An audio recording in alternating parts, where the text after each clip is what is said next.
મહેસૂલ વિભાગ દ્વારા રેવન્યુ તલાટી ભરતી બાબતે લાયકાતમાં ફેરફાર કર્યો છે. એટલે કે મહેસૂલ વિભાગે રેવન્યુ તલાટીના રિક્રુટમેન્ટ રૂલ્સ ચેન્જ કર્યા છે.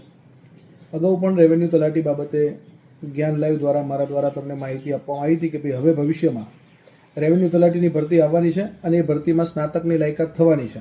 તો ઓફિશિયલી 12 માર્ચના મહેસૂલ વિભાગે પત્ર કરી દીધો છે અને 12 માર્ચના રેવન્યુ તલાટી કેડરમાં હવેથી સ્નાતક પર ભરતી થશે એવો સુધારો કરી દીધો છે. અને એજ લિમિટ જે છે 33 વર્ષથી વધારી અને 35 વર્ષ કરી છે, એમાં 5 વર્ષની છૂટછાટ કેટેગરીવાળા મિત્રોને મળશે અને બહેનોને મળશે.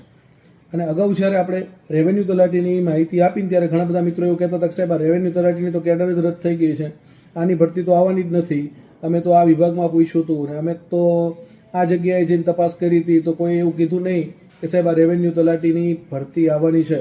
જો ભરતી ના આવવાની હોય તો સરકાર લાયકાતમાં સુધારો શા માટે કરે?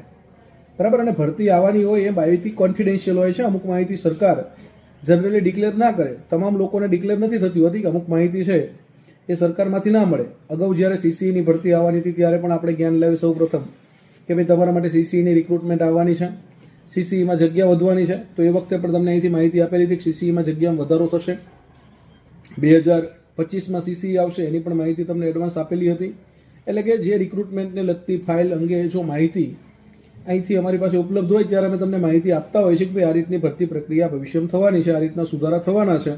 અને એ માહિતી તમારા બધાના હિતમાં જ આપતા હોય છે કે તમને બધાને આ માહિતીથી તમે માહિતગાર રહો. કદાચ ઘણા બધા મિત્રો 12 પાસ છે તો એમને સ્નાતક સુધીનો અભ્યાસ કરવો પડે.